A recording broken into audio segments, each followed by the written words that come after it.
Olá, eu sou a Ellen Vaz e hoje nós vamos conversar sobre o quarto trabalho de Hércules e o signo de Câncer.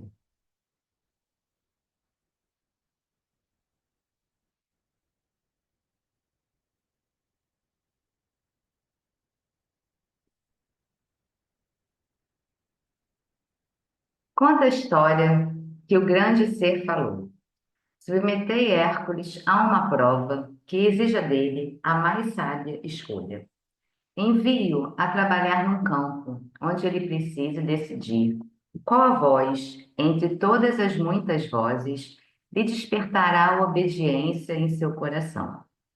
Uma prova que seja de grande simplicidade no plano exterior e ainda uma prova que desperte no lado interno da vida a plenitude da sua sabedoria e a correção do seu poder de escolha.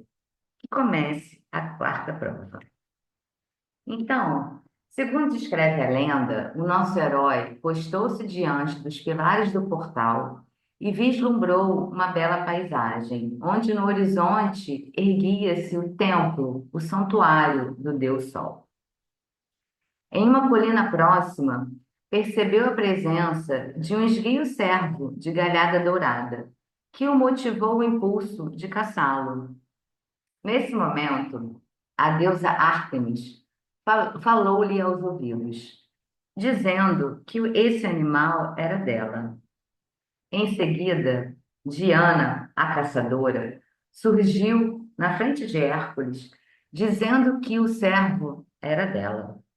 Surpreso, Hércules, entre as colunas do portal, escutava a disputa entre as deusas, sem saber o porquê, quando uma terceira voz lhe fala ao ouvido. A corça não pertence a nenhuma das duas donzelas, ó Hércules, mas sim ao Deus, cujo santuário podes ver sobre aquele monte distante. Salva e leva para a segurança do santuário e deixa lá. Coisa simples de se fazer, ó filho do homem. Contudo, e reflete bem sobre as minhas palavras, sendo tu um filho de Deus, deves ir à sua procura e agarrar a corça. Vá, Hércules. Então, o nosso herói, durante um ano todo, seguiu o servo por toda parte, sem sucesso.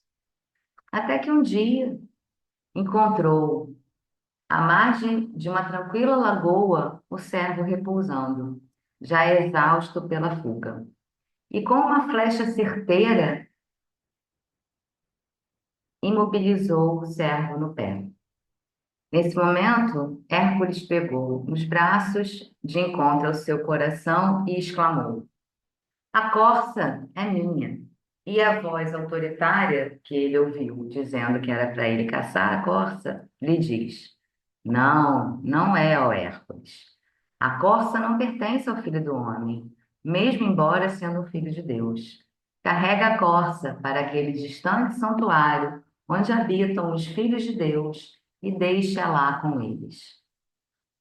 Hércules questionou: Por que que tem que ser assim, ó mestre? A corça é minha, porque muito peregrinei à sua procura, e uma vez minha, carrego junto ao coração. E a voz diz: E não és tu, Hércules, um filho de Deus, embora sendo um filho do homem? E não é o santuário também a sua morada? E não compartilhas tu da vida de todos aqueles que lá habitam? Leva a corça para o santuário de Deus e deixe-a lá. Com sua missão cumprida, retornando aos pilares do portal, Hércules é estimulado a olhar as colinas que deixava, vislumbrando em elevação próxima a corça liberta. Questionando a razão do fato, ouviu: Muitas e muitas vezes precisam todos os filhos do homem, que são filhos de Deus, sair em busca da corça de cornos de ouro e carregá-la para o lugar sagrado. Muitas e muitas vezes.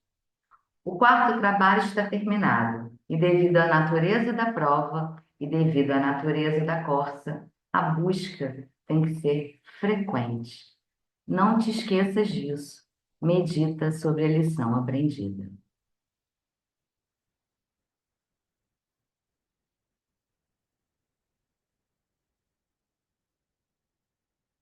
Então, vamos falar um pouquinho do signo de Câncer, né? Tá fazendo essa correlação. Câncer é considerado o último dos quatro signos preparatórios no que se refere à descida da alma para a matéria, né? Equipado com a faculdade da mente no signo de Áries, com o desejo dominado no signo de Touro, através da compreensão da dualidade essencial no signo de Gêmeos, o ser humano encarnado entra através do nascimento no reino humano, né? Em Câncer. Em Áries, ele aposta-se da sua mente e aprende a submetê-la à sua vontade, aprendendo o controle mental. Em Touro, a mãe da iluminação conquista o primeiro lampejo de luz espiritual, cujo esse brilho cresce progressivamente à medida que se aproxima da sua meta. Em Gêmeos, conquista a percepção dos dois aspectos de sua natureza, consciente da sua mortalidade e da sua imortalidade, né? Então, em Câncer, ele tem o seu primeiro contato com aquele sentido mais universal, que é o aspecto superior da consciência de massa, equipado com uma mente controlada, né? Em Áries, com uma capacidade para registrar a iluminação que ele adquiriu em Touro, com a habilidade de estabelecer contato com o seu aspecto imortal e reconhecer intuitivamente o reino do espírito em Gêmeos, ele agora está pronto para o trabalho maior. É quando o peregrino, o aspirante a herói, começa a vivenciar o verdadeiro sentido da fraternidade. É por isso que o signo de Câncer é tão ligado à família, né? Então, a corça, agora fazendo essa correlação com o quarto trabalho de Hércules, ela simboliza o quê? A intuição, que é esse processo final da transmutação do instinto, cujo o estágio intermediário é o intelecto. Então, primeiro, nós temos o instinto.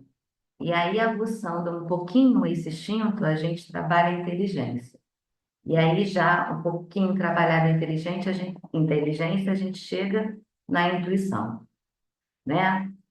Então, esses três aspectos, o instinto, o intelecto e a intuição, resumem o aspecto consciente do ser humano que está em evolução. Então, pode-se resgatar o seguinte ensinamento deste trabalho: o aspirante a herói não tem sucesso até que tenha transmutado o seu instinto em intuição. Não há uso correto desse intelecto, dessa inteligência, enquanto a intuição não está presente para ampliar e interpretar, né? Produzindo a realização. A gente precisa do instinto, a gente precisa da inteligência e precisa da intuição.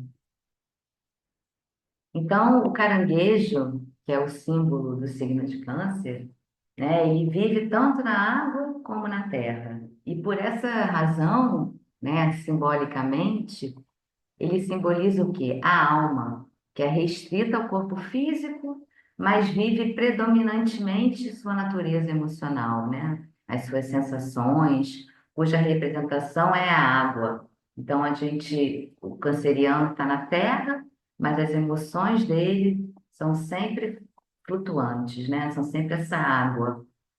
Então, esotericamente, Câncer é regido pela Lua, a eterna mãe da forma, que controla as águas e as marés, né? Então, a lição simbólica desse trabalho: Apolo deu sol, Artemis, a luz, e Diana, a caçadora dos céus, disputavam o mesmo gamo sagrado que Hércules também procurava.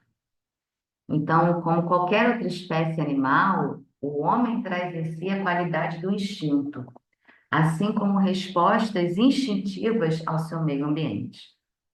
Em sendo o instinto a consciência da forma e da vida celular, a expressão da matéria estar consciente e alerta, Artemis, a deusa da lua, a regente da forma, simboliza a disputa pelo gamo dos galhos dourados, né?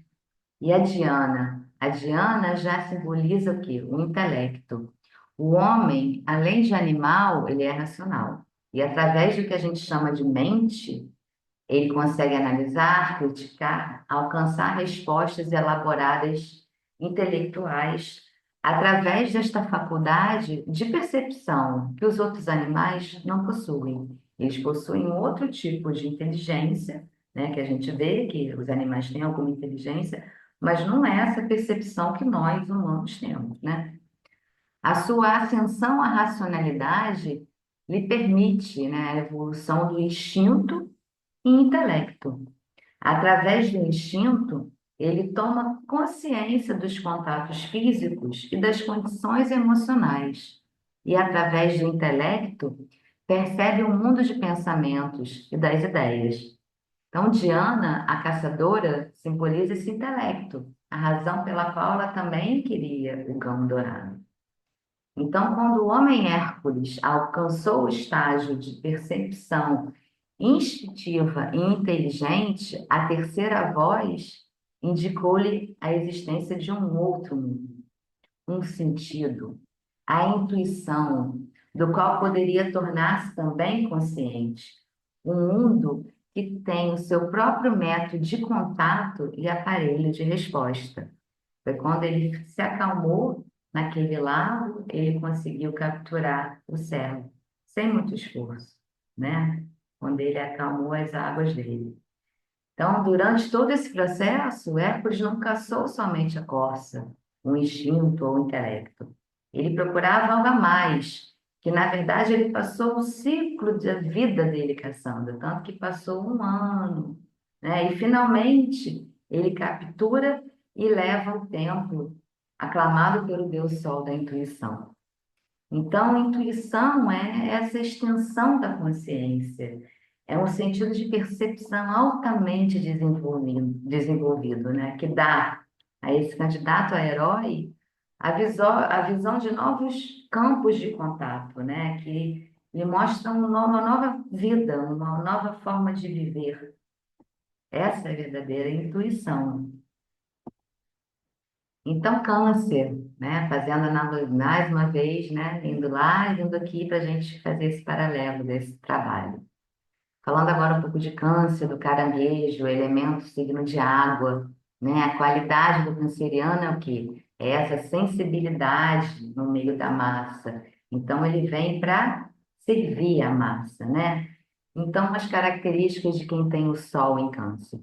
Quem nasce com o Sol no signo de câncer tem características como a sensibilidade, o carinho, é muito carinhoso, né? Eles costumam ter uma ótima intuição, além de um forte vínculo com seus familiares, né? Com a fraternidade, uma busca constante também por segurança, é uma característica do signo de Câncer, e algumas características de quem tem lua no signo de Câncer. Pessoas que têm lua no signo de câncer se cuidam muito através do aconchego, da conexão com o lar, das relações afetivas profundas e significativas. São aquelas pessoas que têm poucos amigos, mas bons amigos, né, que gostam de cuidar do outro. O autocuidado envolve realmente dedicar-se ao cuidar dos outros, né, e aprender a acolher as pessoas com amor, com compaixão, reconhecendo a importância das histórias de cada um. E quem tem ascendente em câncer, geralmente são pessoas extremamente sensíveis também, extremamente empáticas, às vezes até mais do que quem tem o sol em câncer, né? Às vezes quem tem um ascendente em câncer parece até ser mais canceriano do que quem tem o sol em câncer, né? Então também tem esse jeito acolhedor e cuidadoso, faz com que todos se sintam amados, protegidos. A intuição muito aguçada, quem tem o ascendente em câncer costuma ter uma intuição muito aguçada, né? Parece que sabe o que os outros estão sentindo, sabe como falar, como abordar. Então, assim, os cancerianos geralmente são pessoas muito sensíveis, são pessoas caseiras, né? São pessoas que gostam de cuidar. Então, fazendo aí uma reflexão com esse quarto trabalho de Hércules, eu gostaria de deixar para vocês aqui, para vocês me contarem nos comentários, o que que vocês têm feito para entrar em contato com a sua intuição, né? Com essa vozinha que, né, que indica o caminho, que geralmente a gente precisa silenciar para escutar. O que que você faz para silenciar, para escutar a voz da intuição? Conta para mim. Eu encerro esse vídeo, esse quarto trabalho de Hércules, e a gente se vê em breve, mais um vídeo. Obrigada pela sua atenção e até a próxima.